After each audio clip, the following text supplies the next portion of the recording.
భారతదేశానికి ఆ స్వాతంత్రం రావడం ఒక వరము మాత్రమే, ఒక వరం. కానీ వాస్తవానికి బైబిల్ చెప్తున్న ఒక అద్భుతమైన సత్యం ఏంటంటే, భారతదేశానికి స్వాతంత్రం వచ్చింది కానీ ఇంకా అనేకులకు ఏం రాలేదనంటే స్వాతంత్రం రాలేదు. ఏంటి ఆ పరిస్థితుల్లో అని కొద్దిగా ఆలోచన చేస్తే, చాలామందికి సంకెళ్ళు వేయబడున్నాయి అని బైబిల్ చెప్తుంది. ఏం వేయబడున్నాయట? సంకెళ్ళు వేయబడున్నాయి. సంకెళ్ళు వేయబడిన వాడికి స్వాతంత్రము ఉండదు. నేను అంటాను, పేరుకి భారతదేశానికి స్వాతంత్రం వచ్చిందని సంతోషిస్తున్నాం, భారతదేశం స్వాతంత్రం పొందుకుందని సంతోషిస్తున్నాం, మనమందరం కూడా సంతోషంగా చప్పట్లు కొడుతున్నాం, అంతా బాగానే ఉంది. కానీ వ్యక్తిగతంగా ఎవరికి వాళ్ళు మనం ప్రశ్నించుకోగలిగితే, మనకు ఆ స్వాతంత్రం వచ్చిందా? మనం స్వతంత్రులుగా ఉన్నామా? లేకపోతే ఇంకా సంఖ్యల్లో మనం ఉన్నామా? ఇంకా బానిసత్వంలో ఉన్నామా అని ఎవరికి వాళ్ళు ప్రశ్నించుకుంటే, ప్రతి కుటుంబానికి ఏదో ఒక సంఖ్యలు వేయబడున్నాయి. ఇంతకీ సంఖ్యలు వేసిన వారు ఎవరు, సంఖ్యలు ఎవరి ద్వారా వేయబడింది అనే విషయాన్ని కొద్దిగా మనం ధ్యానం చేద్దాం. భారతదేశానికి మాత్రమే కాదు, ఆయన నమ్ముకున్న మనకి కూడా ఈ ఉదయకాలం దేవుడు స్వాతంత్రాన్ని ఇవ్వబోతున్నాడు. నమ్మిన వారు చేతులతో కామెంట్ చెప్పుకుంటారా గట్టిగా? మన సంఖ్యలను దేవుడు తీసివేయబోతున్నాడు, మన సంఖ్యలను దేవుడు ఓడతీయబోతున్నాడు, మనము కూడా స్వతంత్రులుగా మారుదముగాక. ఆమేన్ చెప్పండి గట్టిగా. హల్లెలూయా. రైట్, ఒక మాట చదువుదాం. విలాప వాక్యములు 3వ అధ్యాయం 7-8 వచనాలు చదువుతారు చూడండి. విలాప వాక్యములు 3వ అధ్యాయం ఆయన చుట్టూ కంచె వేసి ఉన్నాడు. 7వ వచనం 8వ వచనం చదువుతున్నారు, వినండి. ఆయన నా చుట్టూ కంచె వేసి ఉన్నాడు, నా చుట్టూ కంచె వేసి ఉన్నాడు, నేను బయలు వెళ్ళకుండునట్లు బరువైన సంఖ్యలు నాకు వేసి ఉన్నాడు.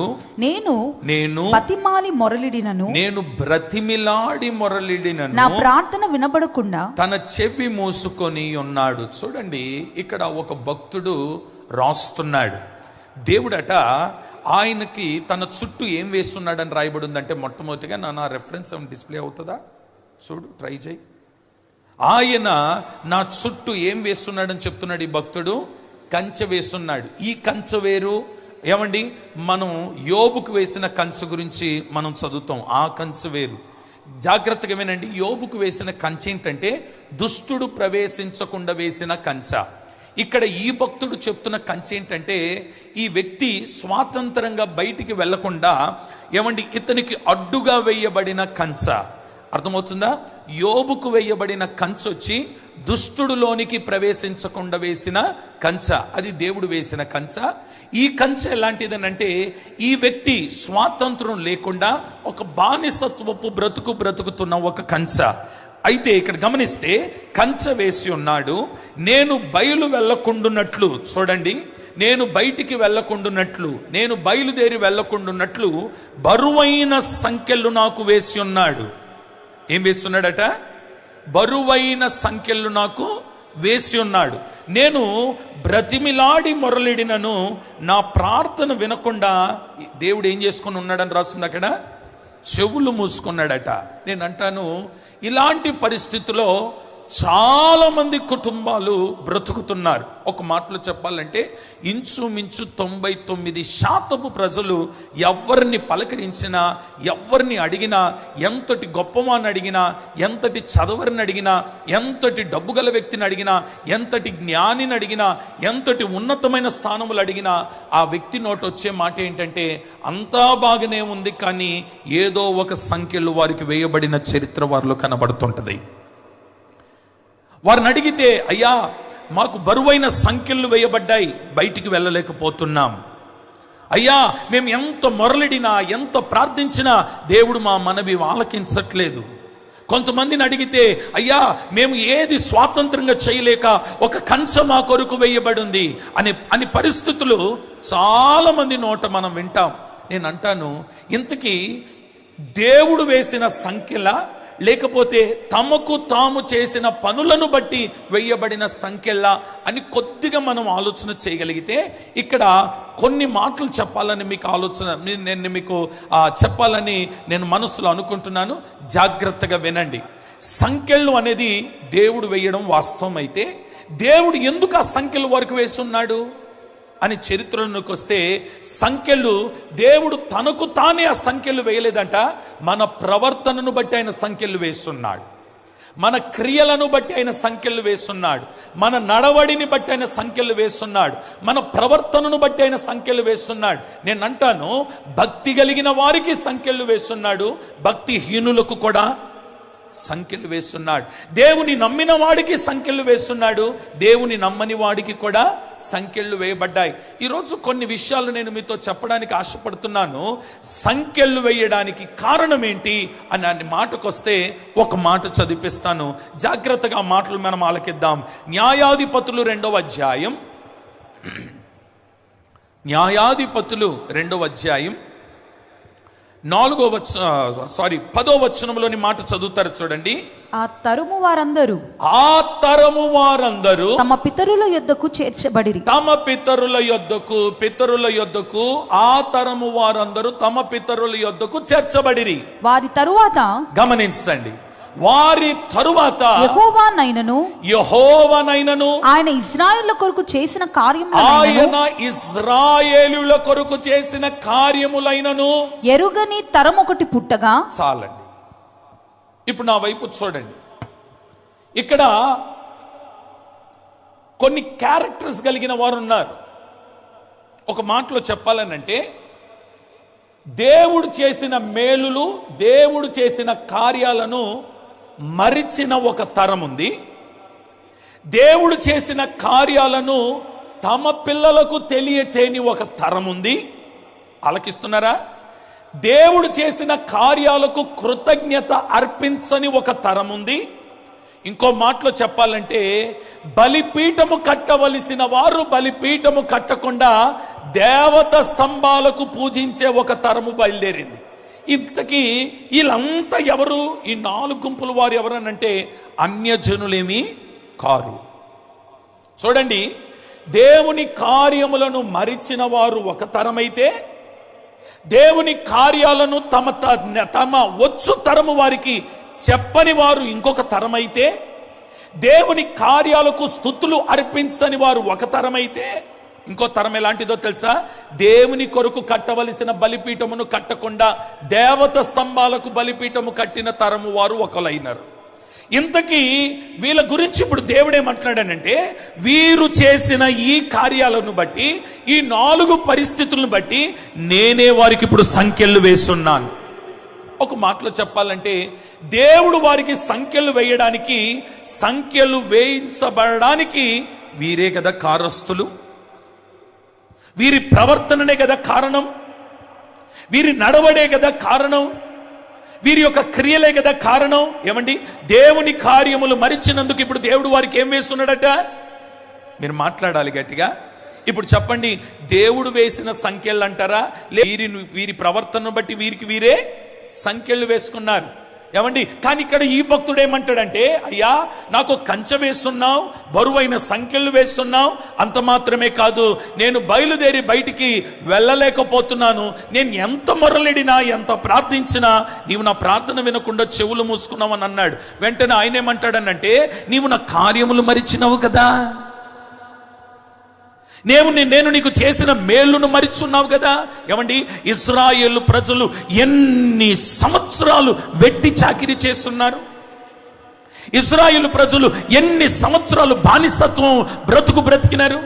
ఎన్ని సంవత్సరాలు ఏమండి ఒకరి చేతి కింద ఉండి అణిగి మెనిగి మట్టి తొక్కుతూ ప్రయాసపడుతూ చెమట్లు కారుస్తూ ఏమండి సొమ్మసిల్లిపోతూ ఉంటే వాళ్ళందరూ యెహోవాకు మొరపెట్టినారంట. ఏమన్నా తెలుసా? మాకంటూ మంచి రోజులు రావా ప్రభువా? ఇంకా ఎంతకాలం ఈ బానిసత్వం? ప్రభువా, ఈ బ్రతుకు ఇంకా ఎంతకాలం? ఈ దరిద్రాన్ని ఇంకా ఎంతకాలం మేము అనుభవించాలని ఈ ప్రజలందరూ ఏడుస్తా ఉంటే, ఎక్కడో అరణ్యములో మందను కాస్తున్న మోషేతో దేవుడు మాట్లాడినాడు. మాట్లాడేమన్నాడో తెలుసా? మోషే, ఇప్పటి వరకు నువ్వు మందను కాస్తున్నావు, ఇక చాలు, నా ప్రజలు మొరపెట్టిన మొర నేను విన్నాను, వారిని విడిపించడానికి ఇప్పుడు నువ్వు బయలుదేరి వాళ్ళ దగ్గరికి వెళ్ళాలి అని అన్నాడు. ఏమండి, వీరి మొర విని వీరిని విడిపించడానికి మోషేను దేవుడు పిలిపిస్తే మోషే బయలుదేరి వెళ్ళిన తర్వాత విచిత్రం ఏంటో తెలుసా? విడిపిస్తానన్న దేవుడు విడిపించి మీరు బయలుదేరండి అనకుండా విడిపించిన దేవుడు వారితో కూడా నడుచుకుంటూ వచ్చున్నాడు. స్తోత్రం చెప్పండి ఒకసారి గట్టిగా. ఏమండి, విడిపించి మీరు వెళ్ళండి, మీరు బయలుదేరండి, ఏమండి మీరు మీరు మీరు వెళ్ళండి నేను చూసుకుంటాను అనకుండా విడిపించి వారితో కూడా ఆయన నడుచున్నాడట. నేను అంటాను, ఈ రాత్రి నిన్ను సంఖ్యల నుండి విడిపించే దేవుడు విడిపించి నిన్ను విడిచిపెట్టాడు, నీతో కూడా ఆయన నడవబోతున్నాడు, నిన్ను ఆయన నడిపించబోతున్నాడు. చేతులతో కామెంట్ చెప్దాం అందరం గట్టిగా, చేతులతో హల్లెలూయా చెప్పండి. నిన్ను విడిపించిన దేవుడు నడిపించునుగాక. నిన్ను విడిపించిన దేవుడు, నీ సంఖ్యల నుండి విడిపించిన వాడు నిన్ను నడిపించునుగాక. ఈ రాత్రి భారతదేశమునకు స్వాతంత్రమును కలుగ చేసిన దేవుడే నీ సంఖ్యల నుండి నిన్ను విడిపించి నిన్ను నడిపించుటకు ఆయన శక్తి కలిగిన దేవుడై ఉన్నాడు. ఇప్పుడు విడిపించే దేవుడు నడిపిస్తానన్నాడు. ఎంతవరకు నడిపించున్నాడు అని మాటకొస్తే ఎర్ర సముద్రం ఎదురైంది. ఎర్ర సముద్రం ఎదురైతే కూడా ఏమాత్రం వాళ్ళని విడిచిపెట్టకుండా సముద్రాన్ని దాటింప చేస్తున్నాడు. ఇంకొంత దూరం వెళ్ళిన తర్వాత దాహం అని ఎదురు చూస్తున్నారు. మధురమైన మాధుర్యమైన నీటి కొరకు ఎదురు చూస్తే చేదైన నీరు ఎదురైంది. చేదైన నీళ్ళు ఎదురైనప్పుడు కూడా విడిపించిన దేవుడు నడిపిస్తానని వాగ్దానం చేస్తున్నాడు గనుక చేదైన మారాను మధురముగా దేవుడు మార్చున్నాడు.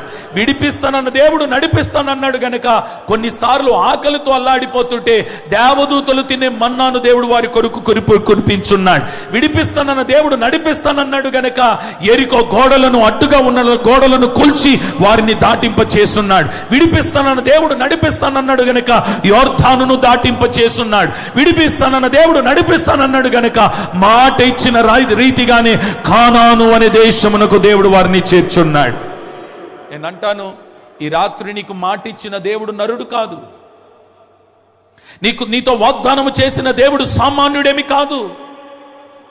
నీతో వాగ్దానము చేసిన వాడు మనుష్యుడు కాదు. నీ సంఖ్యలను ఊడదీసి, నీ సంఖ్యలను విప్పి, నీ కట్లను విప్పి, నీ గొలుసులను విప్పి నీకు స్వాతంత్రం ఇస్తానన్న దేవుడు విడిపించడం మాత్రమే కాదు, అంతము వరకు నిన్ను నడిపించగలిగిన వాడు. ఆయన పేరు నజరేయుడైన యేసు.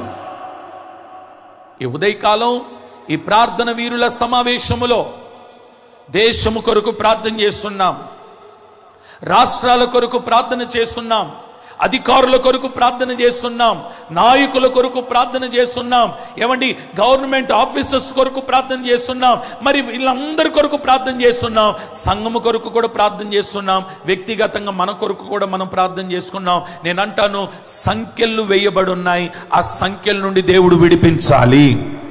స్తోత్రం చెప్పండి ఒకసారి గట్టిగా.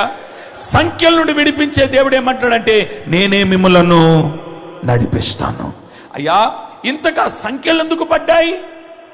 4 విషయాలు మీకు చెప్పినాను. సంఖ్యలు ఎందుకు పడ్డాయి అంటే, 1, దేవుని కార్యములను వారు మరచినందుకు. చెప్పండి అన్నమాట. మొదటిదేంటి? ఇంకొంచెం గట్టిగా చెప్పండి. ఇంకొంచెం లోతుగా చెప్పాలనంటే, కృతజ్ఞత లేని హృదయస్థులై వారు బ్రతికినారట. దేవుడు చేసిన కార్యాలను మరిచిపోయి కృతజ్ఞత లేకుండా వారు బ్రతికినారట. కృతజ్ఞత లేకుండా వారు జీవించున్నారట. దేవుడు చేసిన కార్యాలను ఎన్నటికీ వారు జ్ఞాపకము చేసుకోలేదట. అది మొదటి కారణమైతే, రెండవ కారణం ఏంటో తెలుసా? వారి తర్వాత తరానికి దేవుడు ఎవరో, ఏంటి దేవుని కార్యాలేంటో, ఇప్పటి వరకు బానిసత్వం నుండి ఎలా విడిపించబడ్డామో పొరపాటున వారి తర్వాత తరానికి చెప్పలేదు. విచిత్రం తెలుసా? నా దగ్గరికి ఓ తల్లి వచ్చి, అయ్యా మా కుమార్తె చేయకూడని పని చేసేసిందయ్యా, ఎక్కడికో వెళ్ళిపోయి వివాహం చేసేసుకుందయ్యా అని చాలా బాధపడుతూ చెప్పింది. నేను అన్నాను, అమ్మా ఆమె తప్పు చేసిందని చెప్తున్నవే, ఇప్పుడు చెప్తున్నవే, మరి నువ్వు నమ్ముకున్న దేవుని గురించి ఆ బిడ్డకి ఎప్పుడైనా బోధించినవా అని అంటే, ఆ వయసులో మన మాట ఏం వింటారయ్యా వాళ్ళు అని అంటుంది. నేను అంటాను, ఆ వయసులో నా మాట వినలేదని నువ్వు విడిచిపెట్టినావు, ఈరోజు చేయి దాటిపోయిన తర్వాత అయ్యో అని నన్నంటే ఏం చేయగలుగుతామమ్మా? నేను అంటాను, ఆమె చెయ్యి దాటకముందే, ఆమె నీ చేతిలో ఉన్నప్పుడే వచ్చు తరము వారికి దేవుని కార్యముల గురించి నువ్వు చెప్పగలిగిన స్థాయిలో ఉండాలి. స్తోత్రం చెప్దాం ఒకసారి గట్టిగా. ఏమండి, మన పిల్లలు మన చేయి దాటక ముందే వారు మొరక్కై ఉండి వంగగలిగిన స్థితిలో ఉన్నప్పుడే నీ పిల్లలకు నీ దేవుని గురించి నువ్వు బోధించగలగాలి, నీ దేవుని స్థాయి గురించి నువ్వు చెప్పగలగాలి, నీ దేవుని కార్యముల గురించి నువ్వు చెప్పగలగాలి. ఏమండి, మనం ఏదైతే మనం అనుభవించున్నామో, దేవుడు ఏ స్థితిలో నుండి ఏ స్థితిలోనికి మనల్ని దేవుడు నిలబెట్టినాడో ఆ విషయాన్ని మన పిల్లలకు జ్ఞాపకము చెయ్యాలి. స్తోత్రం చెప్దామా గట్టిగా. ఓ మాట చెప్తాను, మన ప్రారంభ స్థితి లేదా మన ప్రారంభ పరిస్థితిని మనం గమనిస్తే, ఒకప్పుడు ఏమండి చాలా కష్టాలు పడుతూ, ఇబ్బందులు పడుతూ, ఏమండి శ్రమలు అనుభవిస్తూ, చెమటలు కారుస్తూ, ఎంతో ప్రయాసపడి మనము మన మన మన జీవితాన్ని మనం ప్రారంభించుంటాం. అది మన పిల్లలకి తెలీదు. మన పిల్లలు ఎదిగి పెద్దగైనప్పుడు వాళ్ళు అనుకునేది ఏంటంటే, అప్పుడున్న కండిషన్, అప్పుడున్న సిచ్యువేషన్లు చూసి మా తల్లిదండ్రులకి ఏం తక్కువ, మాకేం తక్కువ, ఏమంటే దేవుడు మాకు అన్ని ఇచ్చున్నాడు అని అంటా ఉంటారు. అప్పుడు నీ పిల్లల్ని కూర్చోబెట్టి నువ్వు చెప్పాల్సింది ఏంటంటే, నానా ప్రారంభ స్థాయి మాది ఇది, ప్రారంభ స్థితి మాది ఇది, మేము ఈ గుంటలో నుండి లేవనెత్తబడ్డాం, మేము ఈ మందలో నుండి బయటకు వస్తున్నాం, మేము ప్రారంభము మా పరిస్థితులు ఇలాగుండిది, ఇప్పుడు నువ్వు చూస్తున్నంత కూడా ఇది దేవుని కార్యము తప్ప వేరొకటి కాదు అని నీ పిల్లలకు ప్రతిరోజు నువ్వు జ్ఞాపకము చెయ్యాలి. నీవు జ్ఞాపకము చెయ్యని రోజు ఏం పడతాయి అని రాస్తుందంటే, సంకెళ్ళు పడతాయి. నీ పిల్లలకు అది జ్ఞాపకము చేయకపోతే దేవుని కార్యం ఎలాంటిదో వారికి తెలియదు. ఇశ్రాయేలు ప్రజలు చేసిన పొరపాటు కూడా ఏంటంటే, వారి తర్వాత తరానికి దేవుని కార్యాన్ని వారు చెప్పలేదట, వివరించలేదంట. నేను అంటాను, దేవుడు ఇప్పుడు మనకు ఉద్యోగం ఇచ్చున్నాడు, మంచి వ్యాపారం ఇచ్చున్నాడు, సంపదను ఇచ్చున్నాడు. మన పిల్లలకి ఏ కొరత లేకుండా, కష్టం ఏంటో తెలియకుండా వారిని పెంచుతున్నాం. వారిని ఎంత బాగా పెంచినా ప్రతిరోజు వారికి చెప్పాల్సిన మాట ఏంటంటే, నేను ఈ గుంటలో నుండే లేవనెత్తబడి ఉన్నాను. జ్ఞాపకము చేయి నీ పిల్లలకి. స్తోత్రం చెప్దామా గట్టిగా. మా తండ్రి గారండి, వాస్తవానికి చెప్పాలంటే మాకే కష్టం తెలియకుండా పెంచినాడు. కానీ కష్టం అనేది మాకు తెలియపోయినా ప్రతిరోజు మాకు ఏమని జ్ఞాపకం చేసేవాడంటే, ఒరే కొడకా, ఒరే నేను ఇదే ఊర్లో రిక్షా తొక్కిన వాన్రా, ఇదే ఊర్లో బండి తోసిన వాన్రా, ఇదే ఊర్లో అని ఒక గార్డెన్, అది ఎక్కడంటే బన్సలాల్పేట్ దగ్గర ఒక చిన్న గార్డెన్ ఒకటి ఉంటుంది. అప్పటికి కారు వచ్చేసింది మా నాన్నగారికి. అప్పటికి దేవుడు ఆశీర్వదించినాడు, గొప్ప పరిచర్య ఉంది, సంఘం పెద్దగా ఉంది, అన్నీ ఉన్నా మమ్మల్ని ఒకరోజు కారులో కూర్చోబెట్టుకొని మా అమ్మగారిని, నన్ను, మా తమ్ముడిని కూర్చోబెట్టి, మా సేవకుల్ని కూడా మాతో కూర్చోబెట్టుకొని కారు తిన్నంగా తీసుకొని వెళ్ళి అక్కడ నిలబెట్టి ఆ గార్డెన్ చూపించి మాకేం చెప్పేవాడు తెలుసా? కొడుకా, నేను వివాహం కాకముందు, సేవకు వెళ్ళడానికి ముందు ఇదే రాణిగంజ్ ఏరియాలో గన్ను కొట్టి వాళ్ళు ఇచ్చిన డబ్బులు తీసుకొని కొంత డబ్బులు ఊరుకు పంపించి, తల్లిదండ్రులు పోషణకు పంపించి, కొంత డబ్బులు దశంభాగం పంపించి, ఉన్న డబ్బులతోటి ఇదే గార్డెన్లో పడుకునేవాన్రా. చలి పెట్టినప్పుడు పక్కనున్న బిచ్చగాడి దుప్పటి కూడా నేను కప్పుకున్న రోజులు ఉన్నాయి. మాకు జ్ఞాపకం చేసిండాడండి తండ్రి. నేటికి మాకు అది గుర్తు. పావుల ఇస్తే ఆ రోజుల్లో 10 పైసలు, 20 పైసలు, 25 పైసలు అలా ఉండేటిది. ఆ పావుల ఇస్తే ఇదిగో ఆ కొబ్బరి చిప్పలో ముద్దలాంటి అన్నం దాంట్లో వేసి ఇచ్చేవాళ్ళు రా, అలా కొట్టి తలగొట్టి ఇచ్చేవాళ్ళు. అది తినే మా కాలాన్ని గడిపినం రా. ఈ రోజు నేను కారులో తిరుగుతున్నాను, కానీ నా ప్రారంభ స్థితి ఇదిగో ఇక్కడ ప్రారంభమైంది. కొడుకా, ఈరోజు మీకు ఆ కష్టాలు లేకుండా, ఆ ఇబ్బందులు లేకుండా మిమ్మల్ని మేము మంచిగా చూసుకుంటున్నాం. కానీ ఒక్కటి గుర్తుపెట్టుకో, ఈరోజు మేము ఈ స్థాయిలో ఉన్నాము, మిమ్మల్ని ఈ స్థాయిలో పెట్టగలిగినామనంటే దేవుడు మా మీద చూపిన కృప తప్ప వేరొకటి. దేవుని కార్యాలను మా తండ్రి గారు జ్ఞాపకము చేసేవాడండి మాకు. ఇశ్రాయేలు ప్రజలారా, ఎందుకు మీకు భారమైన సంఖ్యలు వేయబడ్డాయి అని అడిగితే, అయ్యా మా తర్వాత తరానికి దేవుని కార్యాన్ని మేము బోధించలేదు. మూడో మాట ఏంటంటే, మూడో మాట ఏంటంటే, ఒకటి వారు దేవుని కార్యాలను మరిచినారట, రెండవది దేవుడు చేసిన కార్యాలను తర్వాత తరానికి చెప్పలేదు. మూడో విషయం ఏంటో తెలుసా? దేవుడు చేసిన మేలుకు ఏ రోజు కూడా వారు కృతజ్ఞతాస్తుతులు కృతజ్ఞత స్తుతి అర్పణ చెల్లించకపోతే ఎంత దారుణమైన విషయం ఏంటో తెలుసా? కృతజ్ఞత లేని హృదయము అంధకారం. అంధకారం అని అంటే నిత్య నరకం. ఈరోజు చాలా మందిలో కృతజ్ఞత అనేది కొదువైపోతుంది. కృతజ్ఞత అనేది కరువైపోయింది. కృతజ్ఞత అనేది లేకుండా అయిపోయింది. చేసిన కార్యాలకు కృతజ్ఞత లేదు, సంఘంలో పొందుకున్న మేలుకు కృతజ్ఞత లేదు, సేవకుని ప్రార్థన వలన బాగుపడినరే ఆ కృతజ్ఞత లేదు, దేవుడు వారి జీవితంలో చేసిన అద్భుతాలకు కృతజ్ఞత లేదు, దేవుడు వారు చేసిన జీవితంలో చేసిన మేలుకు కృతజ్ఞత లేకుండా జీవిస్తున్నారు. ఇశ్రాయేలు ప్రజలారా, ఈ భారమైన సంఖ్యలు ఎందుకు వేయబడ్డాయి అని అంటే, అయ్యా కృతజ్ఞత లేకుండా మేము మరచి ఉన్నాము. నాలుగో విషయానికి వస్తే, ఇంతకు ఈ సంఖ్యలు నీకు ఎందుకు వేయబడ్డాయి అని అడిగితే, నాలుగో విషయం ఏంటంటే, ప్రభువా మేము నీకు కట్టవలసిన బలిపీఠాన్ని నీకు కట్టకుండా ఎవరికి కట్టినారంట? బయలు దేవతలకు కట్టినారంట, విగ్రహాలకు కట్టినారంట, చెక్కుడు బొమ్మలకు కట్టినారంట. ఇప్పుడు దేవుని మరిచిపోయి ఇప్పుడు దేన్ని జ్ఞాపకం చేసుకుంటున్నారంటే, అన్య దేవతలు చుట్టూ తిరుగుతున్నారు. ఇంతకీ వీళ్ళందరూ ఎవరనంటే అన్యులేం కాదు, ఇశ్రాయేలులే.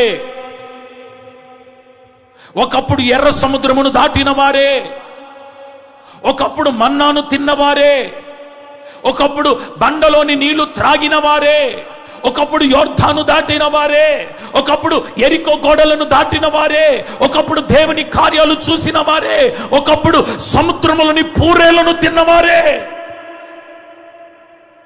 బలిపీఠమును కట్టలేదు, దేవునికి కట్టవలసిన బలిపీఠమును కట్టలేదు, దేవునికి చెందించవలసిన ఆ అర్పణను చెల్లించలేదు, దేవుని సన్నిధిలో మోకరించవలసిన వారు మోకరించలేదు, దేవుని సన్నిధికి దండం పెట్టవలసిన వారు దండం పెట్టలేదు.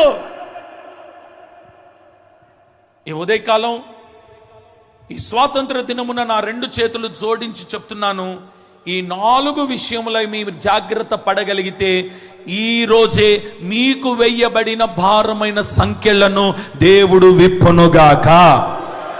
ఆమేన్ చెప్పుకోండి ఒకసారి గట్టిగా. ఈ బరువైన సంఖ్యలు విప్పబడాలి. నీ మొరలిస్తున్నావే, నువ్వు ప్రార్థిస్తున్నావే, నువ్వు ఏడుస్తున్నావే, ఆ ప్రార్థన దేవుడు వినాలి. వినడం మాత్రమే కాదు, ఇప్పటి వరకు స్వాతంత్రం లేకుండా బయటికి వెళ్ళలేకుండా వేయబడిన కంచ ఈ రోజుతో దేవుడు తీసివేయునుగాక. చెప్పుకోండి ఆమేనని గట్టిగా. నీ ఉద్యోగంలో ఎదుగుదల లేకుండా వేసిన కంచ, నీ వ్యాపారంలో ఎదుగుదల లేకుండా చేసిన కంచ, నీ చదువుల్లో ఎదుగుదల లేకుండా చేసిన కంచ, నీ ఆర్థికంగా ఎదుగుదల లేకుండా చేసిన కంచ, ఆరోగ్య విషయంలో ఎదుగుదల లేకుండా చేసిన కంచ ఇప్పటి వరకు వేయబడింది. ఈ రోజు ప్రభు చెప్తున్నాడు, ఈ 4 విషయములై నువ్వు జాగ్రత్త పడగలిగితే నీకు, నీ కుటుంబానికి, నీ ఉద్యోగానికి, నీ వ్యాపారానికి, ఆరోగ్యానికి వేయబడిన దుష్టుడు వేసిన కంచను నేనే తొలగించబోతున్నాను, బరువైన సంఖ్యలను విప్పబోతున్నాను, నీ ప్రార్థన నేను వినబోతున్నాను. స్తోత్రం చెప్దాం ఒకసారి గట్టిగా. ఎంతమంది కోరుతున్నారు ఈ రోజు నా ప్రార్థన దేవుడు వినాలని కోరిన వారు ఒకసారి చేతులెత్తి, కుడి చేయెత్తి 3 సార్లు ఆమేనని చెప్పుకోండి గట్టిగా. హల్లెలూయా. ఒకసారి అదే 2వ అధ్యాయం 14-15 వచనాలు చదువుతారా? 14-15 వచనాలు చదవండి. కాబట్టి యెహోవా కోపాగ్ని ఇశ్రాయేళ్ల మీద మండెను. ఎందుకు మండింది?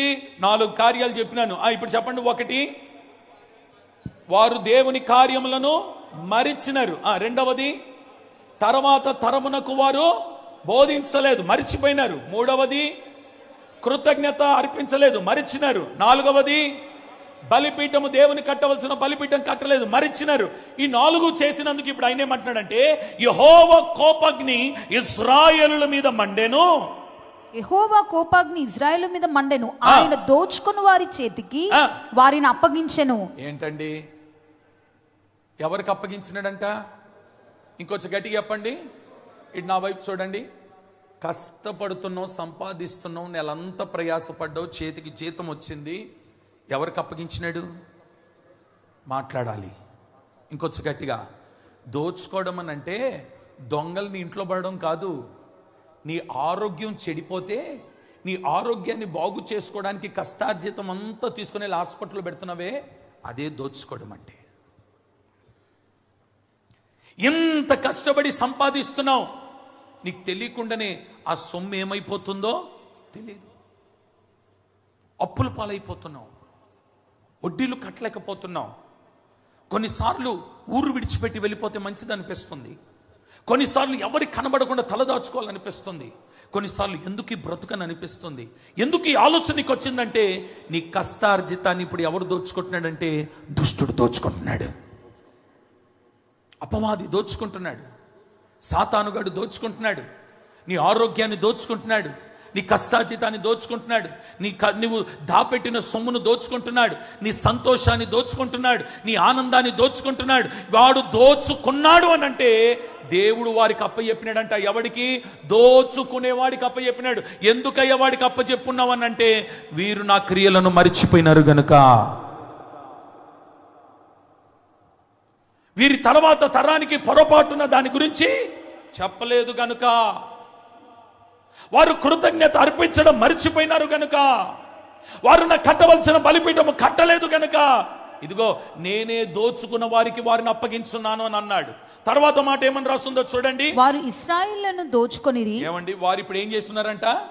ఇశ్రాయేలులు వారిని దోచుకున్నారు. ఈరోజు ప్రియ సహోదరి సహోదరులారా, దేవుడు నిన్ను ఇక్కడికి ఎందుకు తోడుకుని వచ్చున్నాడు నాకు తెలియదు, కానీ నీతోనే దేవుడు మాట్లాడుతున్నాడు. ఈ ఉదయకాలం దోచుకున్న వాని చేతిలో ఒకవేళ నువ్వు ఉన్నావేమో, నా దేవుడు నిన్ను వాడి చేతిలో నుండి విడిపించునుగాక. కొట్టు చప్పట్లు గట్టిగా. హల్లెలూయా. నీ సమాధానాన్ని దోచుకున్న వాని చేతిలో నుండి దేవుడు నిన్ను విడిపించబోతున్నాడు. ఆమేనంటారా గట్టిగా? నీ ఆరోగ్యాన్ని దోచుకున్న వాని చేతిలో నుండి దేవుడు నిన్ను విడిపించబోతున్నాడు. నీ ఆర్థికంగా ఇబ్బందులు పడుతున్న నీ జీవితంలో నీ సొమ్మును దోచుకున్న వాని చేతిలో నుండి దేవుడు నిన్ను విడిపించబోతున్నాడు. నీ ఉద్యోగాన్ని దోచుకున్న వాని చేతిలో నుండి విడిపించబోతున్నాడు. నీ వ్యాపారాన్ని దోచుకున్న వాని చేతిలో నుండి విడిపించబోతున్నాడు. నీ సమాధానాన్ని దోచుకున్న వాని చేతిలో నుండి దేవుడు విడిపించబోతున్నాడు. Praise the lord. నేను అంటాను, విడిపిస్తానన్న దేవుడు విడిపించి, ఇక నీ బ్రతుకు నువ్వు బ్రతుకు, నీ నడక నువ్వు నడువు, నీ చావు నువ్వు చావు అనకుండా ఆయన ఏమంటున్నాడో తెలుసా?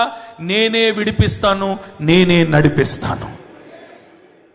ఆయనే విడిపిస్తాడట. కొంచెం గట్టిగా. ఆయనే నడిపిస్తాడు. కానీ ఆయనే మనం విడిపించి నడిపించాలి అని అంటే, దోచుకున్న వాని చేతిలో నుండి మనం విడిపించాలని అంటే, ఈ 4 హృదయంలో పెట్టుకోండి. ఒకటి, దేవుని కార్యాలు ఎన్నటికి మర్చిపోవద్దు. రెండవది, నీ తర్వాత తరానికి చెప్పడము మర్చిపోవద్దు. కృతజ్ఞత అర్పించడము మర్చిపోవద్దు. దేవునికి బలిపీఠం కట్టడం మర్చిపోవద్దు. ఈ 4 నువ్వు జ్ఞాపకం ఉంచుకోగలిగితే, దోచుకున్న వాని చేతిలో నుండి దేవుడు నిన్ను విడిపించునుగాక. ఆయన వారి చుట్టూనున్న వారి శత్రువుల చేతికి వారిని అప్పగించెను గనుక. ఎంత ఘోరం ఇది! ఎవరికి అప్పగించినాడు? ఒకటి, దోచుకున్న వారికి అప్పగించినాడు. రెండవది, ఏమండి, శత్రువు చేతికి మనల్ని అప్పగిస్తే మనల్ని నెమ్మదిగా ఉండనిస్తాడా? శత్రువు సమాధానంగా ఉండనిస్తాడా? ప్రశాంతంగా ఉండనిస్తాడా? నిద్ర పట్టనిస్తాడా? ఏమండి, ఇంట్లో సమాధానంగా ఉండనిస్తాడా? శత్రువు పనేంటి? ఏమండి, వాడు ఎంతసేపటికి మనల్ని గాయపరచాలని, బాధపరచాలని, ఏమండి, వేధించాలని, దుఃఖపరచాలని, ఇంట్లో సమాధానాన్ని పాడు చేయాలని, ఇంట్లో గొడవ పెట్టాలని, ఎంతసేపటికి శత్రువు పని ఏంటంటే నిన్ను చంపాలనేదే వాడు ఆలోచన, నేను హతమార్చాలనేది వాడు ఆలోచన. ఇంకో మాట చెప్పాలా? నిన్ను బెచ్చగాడిగా చేసి వీధిలో తిరుగుతూ ఉంటే నిన్ను చూస్తూ నవ్వాలని వాడి కోరిక. కానీ నా దేవుడు ఏమంటున్నాడంటే, నేను శత్రువు చేతికి నేనే అప్పగించున్నాను, కానీ నువ్వు మరలాగాని నా వైపు తిరిగి మరలి కన్నీరు విడిచి నేను చేసిన కార్యాలను జ్ఞాపకం చేసుకోగలిగితే, శత్రువు చేతిలో నుండి కూడా నేనే విడిపించబోతున్నాను. స్తోత్రం చెప్పండి ఒకసారి గట్టిగా. నేను అంటాను, సబ్జెక్ట్ అంతా పక్కన పెడితే ఆ 4 మాత్రం ఖచ్చితంగా గుర్తుపెట్టుకోండి. యెహోవా కార్యములు ఎన్నటెన్నటికీ మనం మరిచిపోకూడదు. మన తర్వాత తరానికి బోధించడము మరిచిపోకూడదు, కృతజ్ఞత అర్పించడము మరిచిపోకూడదు, బలిపీఠము కట్టడము మరిచిపోకూడదు. ఇప్పుడు శత్రువుకు అప్పగించినాడు. ఆ తర్వాత చదవండి అమ్మా.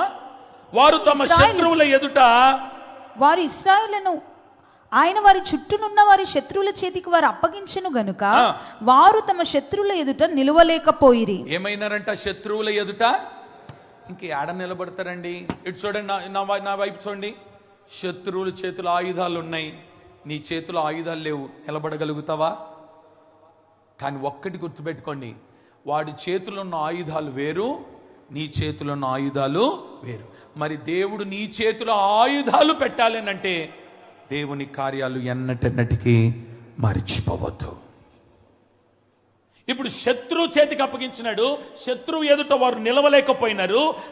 యెహోవా వారితో చెప్పినట్లు, యెహోవా వారితో ప్రమాణము చేసినట్లు వారు పోయిన ప్రతి స్థలమున వారికి బాధ కలుగచేయుటకు, అయ్యో వారు పోయిన ప్రతి స్థలములో బాధ కలుగ చేయుటకు యెహోవా వారికి శత్రువాయను గనుక. ఇప్పుడు ఎవరు శత్రువు అయిపోయినారు? చివరికి యెహోవాయే వారికి ఏమైపోయినాడు? శత్రువాయను గనుక వారికి మిక్కిలి ఇబ్బంది కలిగెను. ఇటు చూడండి, ఇక్కడ బాధ కలుగుతుందని ఊరు వదిలేసి ఆ ఊరికి వెళ్ళినారు. ఆ ఊరిలో కూడా ఏం కలిగిందంట? ఇది రెండు చేతులెత్తి గట్టిగా ఒక ఆమేన్ చెప్పండి చూద్దాం. చప్పట్లు కొట్టండి ఒకసారి గట్టిగా. ఎందుకు కొట్టమన్నాను కూడా అర్థమైంది కదా? అర్థమయ్యే ఉంటుంది, అర్థం అవ్వాల్సిన వాళ్ళకి బాగా అర్థమయ్యి ఉంటుంది. Okay, right. దేవునికి స్తోత్రం కలుగును గాక. ఇక నా వైపు చూస్తూ వినాలి, మీరు నా వైపు చూస్తూ వినాలి. ఏమండి, మీకంటే ఎక్కువగా శ్రమపడి వచ్చినాను ఇక్కడికి. నేను రాత్రి విజయవాడలో వర్తమానం చెప్పి అక్కడున్న వాళ్ళందరికీ ప్రార్థన చేసి నేను పడుకుంది 1 గంటకు. ఉదయకాలం 4 గంటలకు లేచి సిద్ధపడి ఎయిర్పోర్ట్కి వచ్చి అక్కడ నుండి ఇక్కడికి వచ్చేటప్పటికి 10 అయింది. 10 గంటలకు తిన్నంగా సిద్ధపడి మరలా వచ్చి ఇక్కడ నిలబడ్డాను. నాకు రెస్ట్ లేదు. ఇప్పుడు ఇది అయిపోయిన తర్వాత రేపటి దినం వర్తమానాల కొరకు మరలా దేవుని సన్నిధిలో మోకరించాలి. అర్థమవుతుందా? మీ మాదిరి కూర్చొని నేను కూడా కళ్ళు మూసుకుంటే ఇక ఎట్లుంటుందో మీరు కూడా ఆలోచన చేయండి. అందుకనే నా ఎదుట మిమ్మల్ని అందరిని ఎందుకు కూర్చోబెట్టినానంటే ఎవరు కళ్ళు మూసినా నాకు కనబడాలని. కాబట్టి నాన్న, ఈ కెమెరా ఇటున్న కెమెరా కొద్దిగా అటు దిప్పు నాన్న, అటు దిప్పు. ఎవరినైనా ఒక నిలబెట్టి అక్కడ కాస్త కళ్ళు మూసిన వాళ్ళందరినీ ఫోకస్ చేస్తూ ఉండు. ఏం కాదు, ఇబ్బంది ఏం లేదు, కానీ చెయ్యి. Praise the lord. మీ కొరకు నేను మోకాల మీద ఉండి, ప్రభా సంఘానికి ఒక వర్తమానం ఇవ్వు నాయనా. నీ బిడ్డలు ప్రభా ఏడుస్తూ కన్నీటితో వేదంతో వస్తారు మందిరానికి, దయచేసి వారికి ఒక వర్తమానం ఇవ్వని ప్రార్థన చేసుకొని తీసుకొచ్చి ఇస్తే ఏమండి, మీరు కూడా ప్రార్థన చేసినారు. ఏమని? ప్రభా ఈరోజు మాతోనే కరెక్ట్గా దేవుడు మాట్లాడే సమయానికి హాయిగా నిద్రపోతున్నాం అంటే ఇది ఎవడి పని? గురుగు విత్తింది ఎవడు? మాట్లాడండి. శత్రువు పని. శత్రువు అంటే ఎవడు? సాతానుగాడే. ఎందుకు వాడు విత్తుతున్నాడంటే నువ్వు ఏదైతే పొందుకుంటున్నావో అది పొందుకోకుండా వాడు దోచుకోవాలని. వాడికి కూడా తెలుసు నువ్వు పొందుకుంటే బాగుపడతావని. సరే, ఇప్పుడు వినండి. దోచుకునే వాడికి అప్పచెప్పినాడు, తర్వాత ఎవరికి అప్పచెప్పినాడు? శత్రువుకి అప్పచెప్పినాడు. ఆఖరికి వచ్చేటప్పటికి యెహోవాయే వాడికి ఏమైపోయినాడు? హల్లెలూయా. ఇప్పుడు చెప్పండి, యెహోవాయే వాడికి ఏమైపోయినాడంట? అమ్మ కొంచెం గట్టిగా. ఇప్పుడు నేను ఒక మాట అడుగుతాను. యెహోవాయే వారికి శత్రువు అయిపోతే, దేవుడే వారికి శత్రువు అయిపోతే వీళ్ళు బ్రతకగలరా? మాట్లాడరేంటి? బ్రతకగలరా? దేవుడే వారికి శత్రువు అయిపోతే ఆయన చేతుల నుండి తప్పించుకోగలరా? దేవుడే వారికి శత్రువు అయిపోతే వీరు మనసిప్పైనతో ఏమన్నా మాట్లాడగలరా? దేవుడే వారికి శత్రువు అయిపోతే దేవుడు వారికి ఏమైనా సహాయం చేయగలడా? నేను అంటాను, దండం పెడుతున్నాను ఒక సేవకుడిగా, మీ కాపరిగా, మీ తండ్రిగా. అమ్మా, దేవుడు మనకు శత్రువు అవ్వకూడదు. ఆయన్నే గాని మనకు శత్రువు అయితే సంఖ్యలు మరింతగా బరువుగా మారిపోతాయి. అది ఎప్పుడైతే బరువు అయిపోయిందో నరుడు అనేవాడు ఎవడు ఆ సంఖ్యలను విప్పలేడు. సంకెళ్లను విప్పగలిగిన దేవుడు ఒక్కడే. ఆయనను నీవు సంతోషపరచుదువుగాక. ఆయన మనకు శత్రువుగా మారకుండా నీవు కాపాడుకో ఈరోజు. Praise the Lord. ఇంకొంచెం గట్టిగా చెప్పండి, ఇంకొంచెం గట్టిగా చెప్పండి. సరే, నేను ఒక మాట చెప్తాను.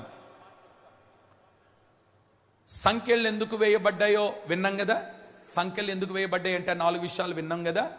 ఓ మాట చెప్పనా, బైబిల్లో దేవుడు సంఖ్యలు వేస్తే ఒక వ్యక్తి చరిత్ర ఎలా దారుణంగా ముగించిందో ఓ మాట చెప్తాను. న్యాయాధిపతుల్లోకి వెళ్ళి 15వ అధ్యాయం 14వ వచనం చదువుతారు చూడండి. న్యాయాధిపతులు 15వ అధ్యాయం 14వ వచనం. అతడు లేహికి వచ్చు వరకు ఫిలిష్తీయులు అతన్ని ఎదుర్కొని కేకలు వేయగా యెహోవా ఆత్మ అతని మీదికి బలముగా వచ్చినందున అతని చేతులకు కట్టబడిన తాళ్ళు అగ్ని చేత కాల్చబడిన జనుపనార వలె నాయెను. సంకెళ్ళును అతని చేతుల మీద నుండి విడిపోయెను. ఆమేన్ చెప్పండి ఒకసారి గట్టిగా. సరే, నా వైపు చూస్తూ వినండి. మనుషులు అతనికి సంకెళ్ళు వేస్తున్నారు, తాళ్ళు కట్టున్నారు. ఎవరు వేస్తున్నారు ఇతనికి? మనుషులు అతనికి తాళ్ళు వేసి సంకెళ్ళు వేసినంత కాలం కూడా ఏ తాళ్ళు నిలవలేకపోయింది, ఏ సంకెళ్ళు నిలవలేకపోయింది. అదే వ్యక్తికి దేవుడు సంకెళ్ళు వేస్తున్నాడు. చూడండి జాగ్రత్తగా. మనుషులు సంకెళ్ళు వేస్తే దేవుడు తన అగ్నిని పంపి ఆ సంకెళ్లను ఓడదీస్తున్నాడు. ఇప్పుడు దేవుడే ఆ వ్యక్తికి సంకెళ్ళు వేస్తే ఇక సంకెళ్ళ నుండి విడిపించగలిగిన వాడు ఎవడైనా ఉన్నాడా? ఆలోచన చేయండి.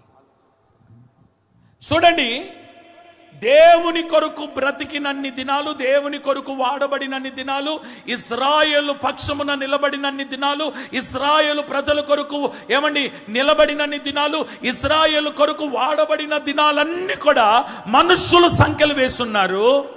దేవుడు ఆ సంఖ్యలను తీసివేస్తున్నాడు. అగ్నిని పంపి సంఖ్యలను తీసేస్తున్నాడు. ఇది జాగ్రత్తగా వినాలి.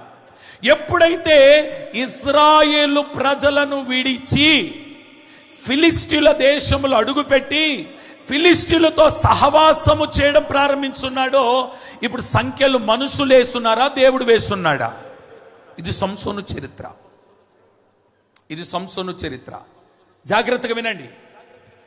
ఇశ్రాయేలు దేశంలో ఉండి ఇశ్రాయేలు ప్రజల కొరకు ప్రయాసపడి, ఇశ్రాయేలు ప్రజల క్షేమం కొరకు ప్రార్థించి, ఇశ్రాయేలు కొరకు యుద్ధము చేసి, ఇశ్రాయేలు కొరకు శత్రువులను హతమార్చినన్ని రోజులు మనుషులు తాళ్లు కట్టున్నారు, గొలుసులు వేస్తున్నారు, సంఖ్యలు వేస్తున్నారు. కానీ ఏ తాళ్ళు, ఏ సంఖ్యలు ఆయనను ఆపలేకపోయింది.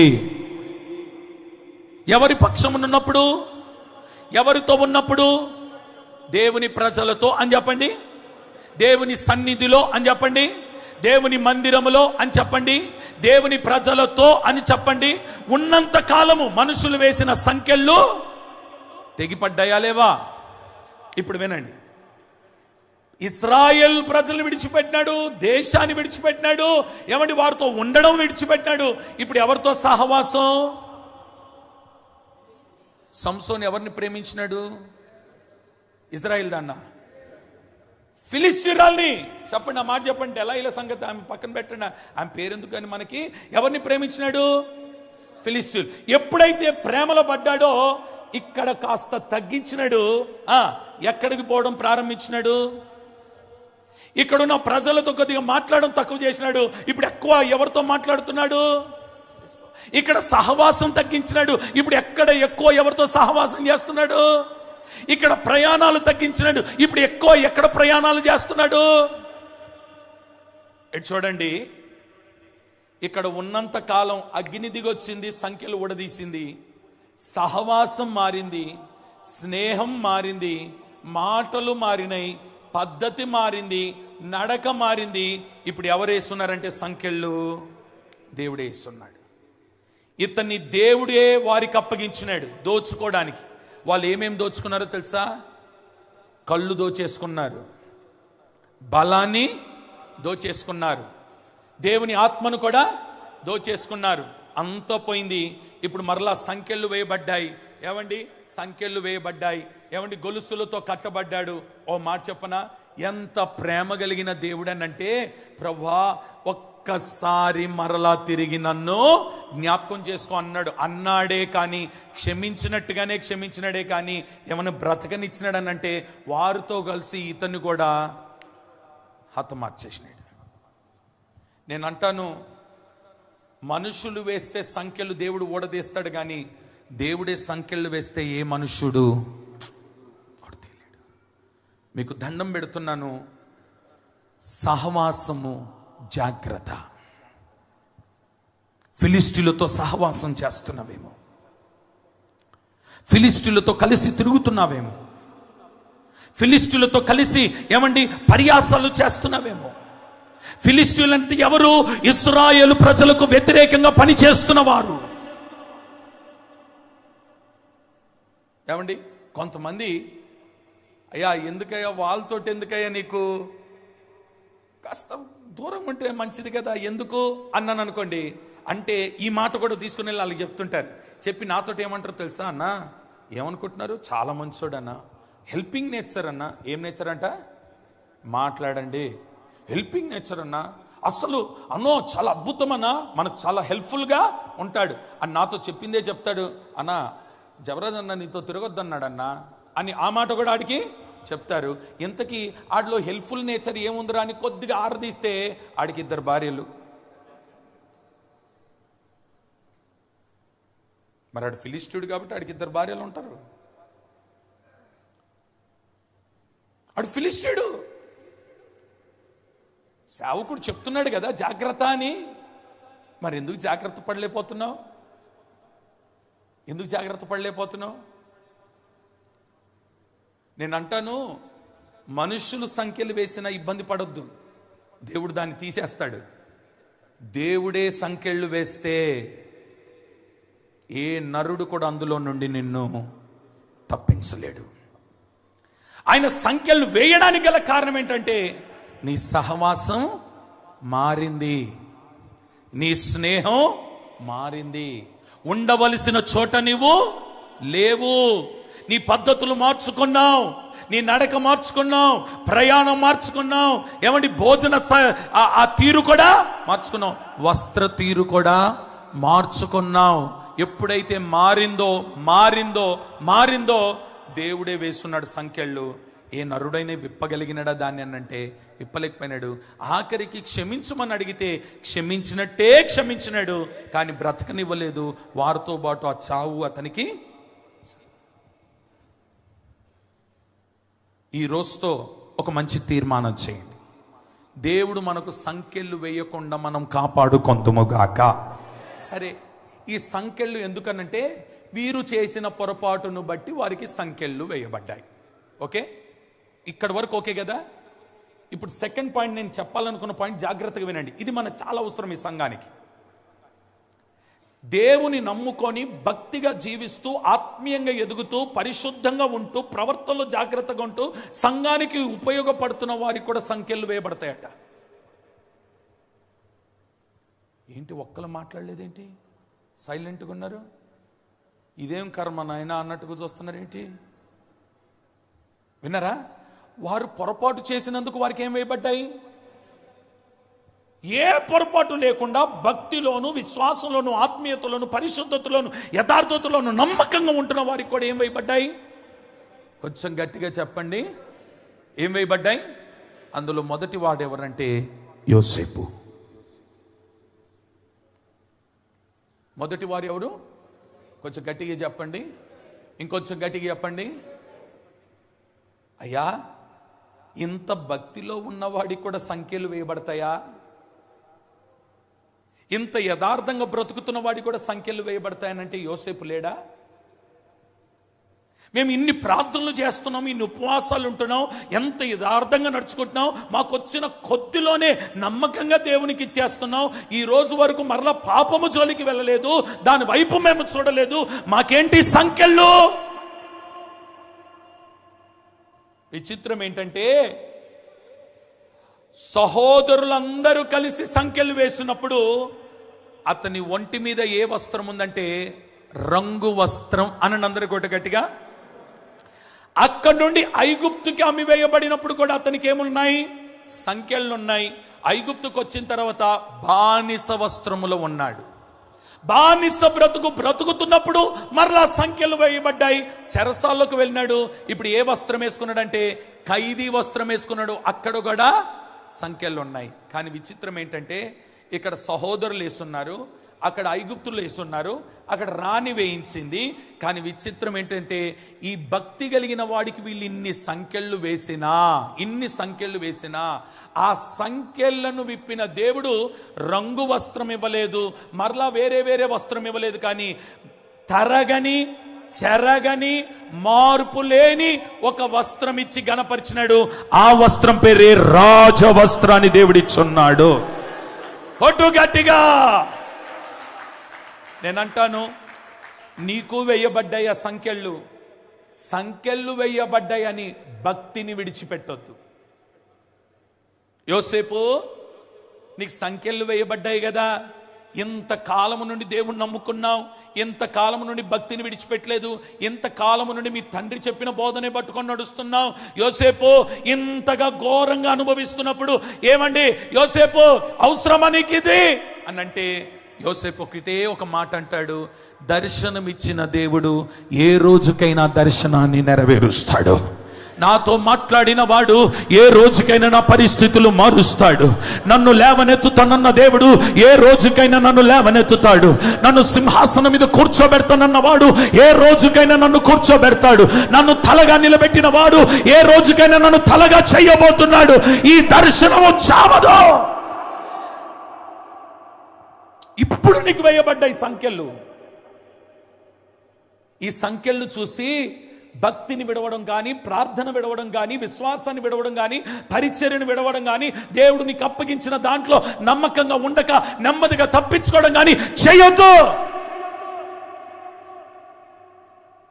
కొన్నిసార్లు ఈ సంఖ్యలు ఎవరు వేసినారంటే సహోదరులు వేస్తున్నారు, ఐగుప్తులు వేస్తున్నారు, రాణి కూడా వేసింది, అక్కడ నమ్ముకున్న వారు వేస్తున్నారు. కానీ అద్భుతమైన విషయం ఏంటంటే ఇన్ని వస్త్రాలు మారినా, ఇన్ని సంఖ్యలు వేసినా ఒక్కసారి దేవుడే ఆ సంఖ్యలు విప్పితే మరలా ఏ నరుడు కూడా వెయ్యని ఆ సంఖ్యలు వెయ్యని స్థానంలో దేవుడు యోసేపును కూర్చోబెట్టినట్టుగా నిన్ను కూడా ఆ రీతిగా దేవుడు కూర్చోబెట్టబోతున్నాడు. చెప్పు ఆమెనని గట్టిగా చెప్పు, గట్టిగా ఆమెనని చెప్పు. నరుడు వేసిన సంఖ్యలు కాదు, ఇక ఏ నరుడు మరలా తిరిగి నీకు వెయ్యని ఒక స్థానములో దేవుడు నిన్ను కూర్చోబెట్టాలి అనంటే ఈ సంఖ్యలకు నువ్వు భయపడొద్దు. అయ్యా భక్తి చేస్తున్న నాకు కూడా సంఖ్యలు ఉంటాయి అనంటే ఉంటాయి. అది ఎవరు వేసిన సంఖ్యలు? నీ బంధువులే వేస్తున్నారు, నీ తోటి సహోదరులే వేస్తున్నారు, మందిరంలో నువ్వు నమ్ముకున్న నీతో ఉన్న నీ స్నేహితులే వేస్తున్నారు, నీ పక్కన కూర్చున్న వారే నీకు సంఖ్యలు వేస్తున్నారు. ఏమండి, ఎవరినైతే నువ్వు నమ్ముకొని నావారు అనుకున్నావో వారే నీకు సంఖ్యలు వేస్తున్నారు. నీ రక్త సంబంధులే నీకు సంఖ్యలు వేస్తున్నారు. నీతో పని చేయించుకున్న వారే నీకు సంఖ్యలు వేస్తున్నారు. ఏమండి, నువ్వు ఎవరికి సహాయము చేస్తున్నావు వారే నీకు సంఖ్యలు వేస్తున్నారు. నేను అంటాను, ఈ సంఖ్యలన్నీ వేసింది ఎవరనంటే మనుష్యులే. కానీ దేవుడు ఆ సంఖ్యలు విప్పితే ఎలాగుంటుందో తెలుసా?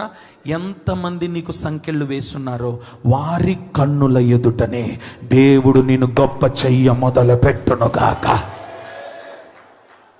స్తోత్రం చెప్దాం ఒకసారి గట్టిగా. చేతులతో హల్లెలూయా చెప్పండి. లైవ్ లో ఉన్న బిడ్డలారా మీరు కూడా చేతులతో హల్లెలూయా చెప్పండి. ఈ ఉదయకాల సమయంలో ఈ ప్రార్థన వీరుల సమావేశములో నీకు స్వాతంత్రమునివ్వగోరిన దేవుడు నీ సంఖ్యలను విప్పి నీ స్థానాన్ని మార్చబోతున్నాడు. కొట్టు చప్పట్లు గట్టిగా. నీ స్థాయిని మార్చబోతున్నాడు. నీ కొరకు ఒక సింహాసనాన్ని సిద్ధము చేస్తున్నాడు. నీ కొరకు ఒక వస్త్రాన్ని సిద్ధము చేస్తున్నాడు. నీ కొరకు ఒక కిరీటాన్ని సిద్ధము చేస్తున్నాడు. నీ కొరకు ఘనతను సిద్ధము చేస్తున్నాడు. తరగని కృపతో దేవుడు నిన్ను నింపునుగాక. చెరగని వస్త్రం, తరగని కృప. ఎవడైనా ఇక రాజవస్త్రాన్ని ముట్టే అధికారం ఉందా? కిరీటాన్ని ముట్టే అధికారం ఉందా?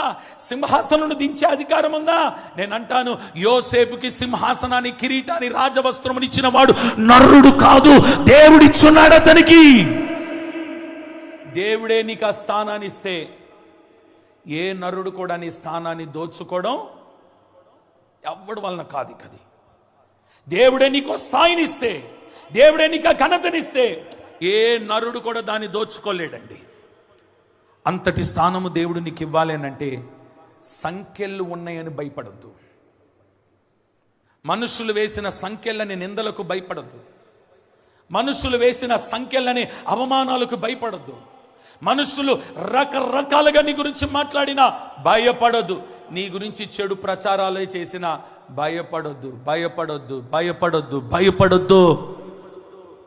కనిపెట్టు, ఎదురు చూడు. నువ్వు కనిపెట్టాల్సిందంతా ఏంటంటే, వీళ్ళు ఎన్ని మాటలు మాట్లాడినా నీ మీద దేవుడు ఒక ప్రణాళిక కలిగి ఉన్నాడు. ఒక దర్శనం ఉంది నీకు. నీ మీద దేవునికి ఒక ఉద్దేశం ఉంది. నిన్ను దేవుడు ఒక స్థానంలో కూర్చోబెట్టి అక్కడ నిన్ను చూడాలనుకుంటున్నాడు. నీ దృష్టి అంతా కూడా వీరి మాటల వైపు కాదు, ఆయన నీ మీద కలిగి ఉన్న ప్రణాళిక మీద నీ దృష్టి ఉండాలి. దర్శనం మీద నీ దృష్టి ఉండాలి. చెప్పుకోండి ఆమేనని గట్టిగా. దేవుడు నీ కొరకు సిద్ధము చేసిన సింహాసనం మీదనే నీ దృష్టి ఉండాలి. ఎన్ని పరిస్థితులు ఎదుర్కొన్నా దర్శనము మాత్రము యోసేపు మర్చిపోలేదు.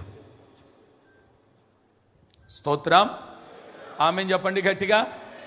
కొన్నిసార్లు ఆహారం ఉండదు, కొన్నిసార్లు ఒళ్ళంతా గాయాలైపోతాయి, కొన్నిసార్లు బరువైన సంఖ్యలు.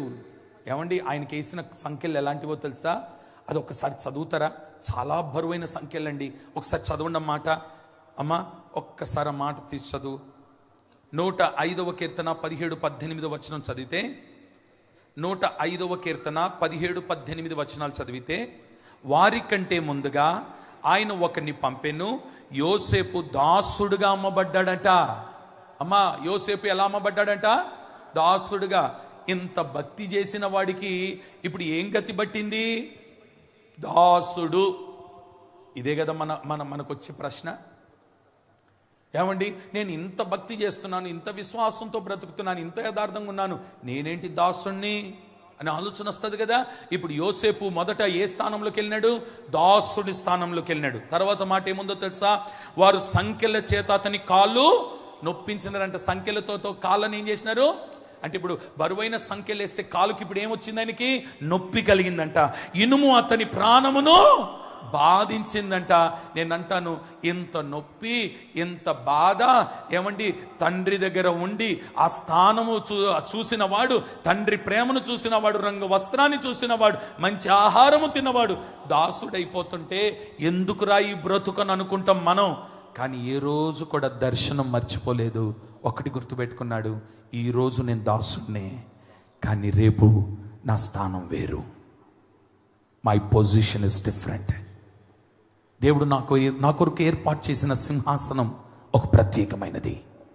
దేవుడు నాకు ఇవ్వబోతున్న స్థానం ఒక ఉన్నతమైనది. ఇప్పుడు నా కాళ్ళకి ఇది నొప్పి కలుగ చేస్తుంది, ఇప్పుడు ఇనుము నన్ను బాధిస్తుంది, నేను ఇప్పుడు దాసున్నే. కానీ ఒక రోజు రాబోతుంది, ఇవన్నీ కూడా నేను మర్చిపోయే రోజులు వస్తాయి.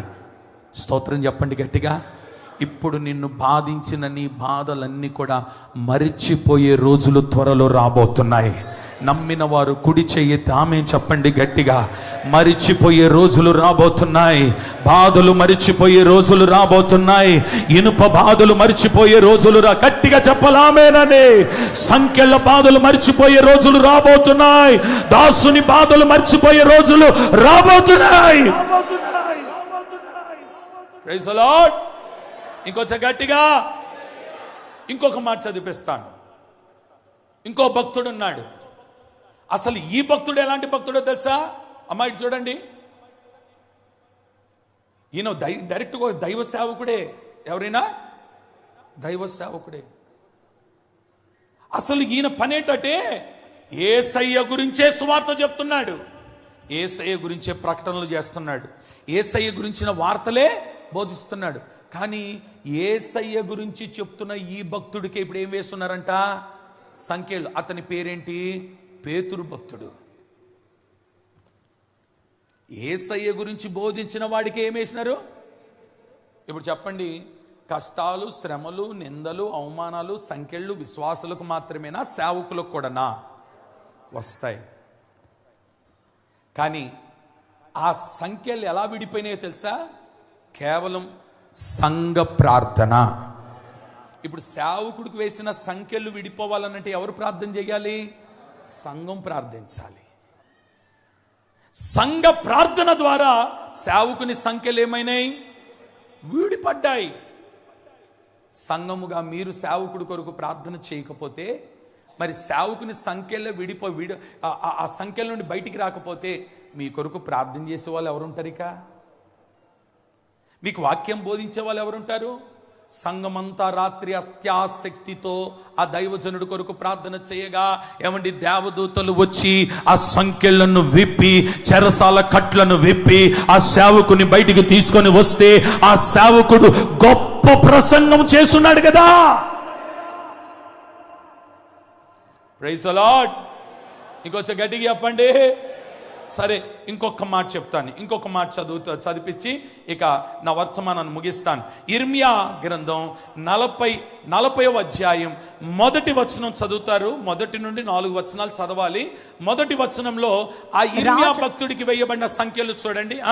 రాజదేహ సంరక్షకులకు అధిపతి అయిన నెబూజరదాను యెరూషలేములో నుండి యూదాలో నుండి బబులోనునకు చెరగా కొనుక్కోబడిన బందీ జనులందరిలో నుండి సంకెళ్ళ చేత కట్టబడి ఉన్న ఇర్మియాను చూడండి. బందీలుగా మార్చిన వారిని ఎవరెవరిని? యెరూషలేము వారిని, యూదాలో నుండి బబులోనునకు చెరగా కొనిపోబడ్డారు. వీళ్ళందరినీ బబులోను చెరలోకి అలా కొనిపోబడ్డారు. సంఖ్యలు ఎవరికి వేస్తున్నారనంటే ఇర్మియాకు. బాగా చదువుతున్నారు, జాగ్రత్తగా వినండి. ఇర్మియాను తీసుకుని మరలా చదువమ్మా, మరలా చదువు. సంఖ్యల చేత కట్టబడి ఉన్న యెరూషలేములో నుండి యూదాలో నుండి బబులోనునకు చెరగా కొనుపోబడిన బందీ జనులందరిలో. అక్కడాగండి. యెరూషలేము యూదా వారిని బందీగా తీసుకొని వెళ్ళినారు చెరలోనికి. ఎలా తీసుకెళ్లారంట? కానీ సెకండ్ పాయింట్కి వస్తే సంఖ్యల చేత కట్టబడి ఉన్న ఇర్మియాను. అంటే ఇప్పుడు సంఖ్యలు అందరికి కట్టినారా? ఉట్టి ఇర్మియాకే కట్టినారా? ఇర్మియా భక్తుడికే కట్టినారు సంఖ్యలు. ఇప్పుడు నేను ఒక మాట అడుగుతాను. యెరూషలేములో ఉన్న వారిని, యూదాలో ఉన్న వారిని బందీగా తీసుకుని వెళ్ళి చెరసాల్లో పెట్టినారే, ఇర్మియా వీళ్ళందరికంటే పెద్ద రౌడీ షీటరా? మాట్లాడండి. ఏమన్నా మర్డర్ కేసులు ఉన్నాయి ఆయనకి? లేకపోతే వదిలిపెడితే 100 మందిని కొడతాడా? ఈయనకు సంఖ్యలు వేయడం ఏంటి? నేను అంటాను, దేవుని మాటను ఉన్నది ఉన్నట్టుగా బోధించే వాడికి ఖచ్చితంగా సంఖ్యలు వేస్తారు.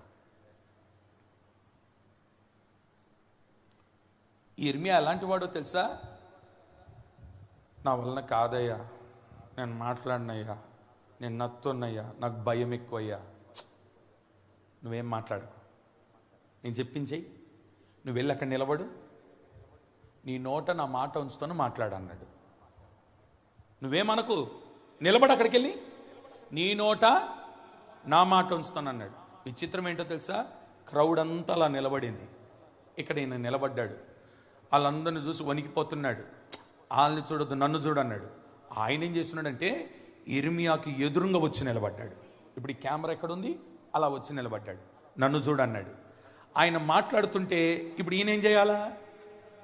కొంచెం మాట్లాడాను గట్టిగా. ఆయన అక్కడ మాట్లాడుతున్నాడు, ఈయనేం చేయాలా? మాట్లాడాలి. విచిత్రం ఏంటో తెలుసా? ఈయన ఏం మాట్లాడుతున్నాడు? ఈయన మాటలకి రాజులు గడగడలాడినారు. ఈయన మాట్లాడుతుంటే ఊరంతా కదిలిపోయింది. ఈయన మాట్లాడుతుంటే ప్రతి గుండెల్లో భయం కలిగింది. వెంటనే అందరిని వదిలిపెట్టి అందరినీ ఖైదీలుగా, బందీలుగా పెట్టినారు. ఈయనకు మాత్రం ఏమేస్తున్నారు? ఈయన మాటలు అంత శక్తి ఉంది. విచిత్రం ఏంటో తెలుసా? సంఖ్యలు వేసింది వాళ్ళే. ఆ తర్వాత కంటిన్యూగా చదువుకుంటే వెళ్ళమ్మా. సంఖ్యల చేత కట్టబడిన ఇర్మియాను తీసుకొని రామా నుండి పంపివేయగా యెహోవా యొద్ద నుండి అతనికి ప్రత్యక్షమైన వాక్కు రాజదేహ సంరక్షకుల అధిపతి ఇర్మియాను అవతలికి తీసుకొని పోయి అతనితో ఇలాగ మాట్లాడాను. ఈ స్థలమునకు నేను ఈ కీడు చేసేదనని నీ దేవుడగు యెహోవా ప్రకటించెను గదా. తాను చెప్పిన ప్రకారము యెహోవా దాన్ని రప్పించి చేయించెను. మీరు యెహోవాకు విరోధంగా పాపము చేసి ఆయన మాటలు వినకపోతే విడిచితిరి గనుక మీకు ఈ గతి పట్టినది. ఆలకించుము. ఈ దినమున నేను నీ చేతుల సంకెళ్లను తీసి నిన్ను విడిపించుచున్నాను. ఎవరంటున్నారు ఈ మాట? రాజు చెప్తున్నాడు. నువ్వు చెప్పింది చెప్పినట్టుగానే జరిగింది, నువ్వు అన్నది అన్నట్టుగానే అయిపోయింది. అయితే ఈ రోజు ఇదిగో నేనే నిన్ను సంఖ్యలేసి ఇక్కడ తీసుకొచ్చినాను కదా, నా మాటేను. ఈ రోజు నేనే నా చేతులతో నీ సంఖ్యల్లో విప్పుతున్నాను అని నాతో కూడా బబులోనుకు వచ్చుట మంచిదని నీకు తోచిన యెడల రమ్ము, నేను నిన్ను భద్రంగా కాపాడేదను. అయితే బబులోనునకు నాతో కూడా వచ్చుట మంచిది కాదని నీకు తోచిన యెడల రావద్దు. దేశమంతటా నీకేమీ అడ్డము లేదు. దేశమంతటా నీకేమీ అడ్డము లేదు. ఎక్కడికి అనుకూలమో అక్కడికి వెళ్ళుట మంచిదని నీకు తోచునో అక్కడికి వెళ్ళుము. చేతులతో హల్లెలూయా చెప్పండి గట్టిగా. ఒకటి గుర్తుపెట్టుకోండి, నీకు స్వాతంత్రము లేకుండా చెయ్యాలని వేసిన సంకెళ్ళు ఎవరు వేస్తున్నారో వారి చేతులతోనే దేవుడు దాన్ని విప్పించబోతున్నాడు. విప్పించబడడం మాత్రమే కాదు, ఇక్కడ ఇర్మియాతో చెప్పిన మాట ఏంటో తెలుసా? నీకు అడ్డుపడేవాడు ఎవడు లేడు, వెళ్ళొద్దన్నవాడు ఎవడు లేడు. నువ్వు ఎక్కడికి వెళ్ళాలనుకుంటున్నావు వెళ్ళు, ఎక్కడ నిలబడాలనుకుంటున్నావో నిలబడు, ఏ చోట ఉండాలనుకుంటున్నావు ఉండు. ఈ రోజు నుండి నీకు స్వాతంత్రము వచ్చింది. ఇదే ఇండిపెండెన్స్ డే. నీకొచ్చింది స్వాతంత్రం, మీ కుటుంబానికి వచ్చింది స్వాతంత్రం, మీ పిల్లలకు వచ్చింది స్వాతంత్రం, నీ వ్యాపారానికి వచ్చింది స్వాతంత్రం, నీ ఉద్యోగానికి వచ్చింది స్వాతంత్రం, ఓ నీ కుటుంబానికి వచ్చింది స్వాతంత్రం, ఈ పరిచర్యకు వచ్చింది స్వాతంత్రం. నీకు సంఖ్యలు వేసిన వాడే నీ సంఖ్యలు విప్పబోతున్నాడు. ప్రైజ్ ది లార్డ్, హల్లెలూయా. ఈ ఉదయకాలం ఈ మాటలు నీతోనే ప్రభు మాట్లాడున్నాడు. ఒకటి గుర్తుపెట్టుకోండి, సంఖ్యలు వేయబడడానికి కారణాలు మనం విన్నాం. దేవుని కార్యాలు మరిచినందుకు, వచ్చు తరానికి చెప్పకపోవడం వలన, మూడవది కృతజ్ఞత లేకపోవడం వలన, నాలుగవది బలిపీఠము కట్టకపోవడం వలన, రెండవది సంఖ్యలు మనుషులు వేసినారు, దేవుడు విప్పినాడు. కానీ దేవుడే సంఖ్యలు వేస్తున్నాడు, ఏ నరుడు విప్పలేకపోయినాడు. మూడవది భక్తులకు కూడా సంఖ్యలు వేయబడ్డాయి, కానీ దేవుడు ఆ సంఖ్యలను ఊడదీసి ఏ నరుడు మరల తాకని అందుకోలేని స్థాయిలో ఆ వ్యక్తిని దేవుడు సింహాసనం మీద కూర్చోబెట్టినాడు. నాలుగవదికి వస్తే సేవకులకి సంఖ్యలు వేయబడ్డాయి, సంఘ ప్రార్థన ద్వారా సంఖ్యలు విప్పబడ్డాయి. ఐదో మాటకొస్తే ఇర్మియా భక్తుని నోరు ముయించాలనుకున్నారు, అది ఎవరి తరము కాలేదు. ఎవరు సంఖ్యలు వేస్తున్నారో వారి చేతులతోనే ఆ సంఖ్యలు విప్పబడ్డాయి. ఇదే స్వాతంత్రం అంటే. ఈరోజు నీకు ఎవరైతే సంఖ్యలు వేస్తున్నారో ఒకరోజు వాళ్ళే నీ ఎదుటికొచ్చి నీ సంఖ్యలు విప్పి, అన్నా మేము చేసిందంత పొరపాటు, నిన్ను అడ్డుపడేవాడు లేడని ప్రజలు నీ గురించి చెప్పుదురుగాక.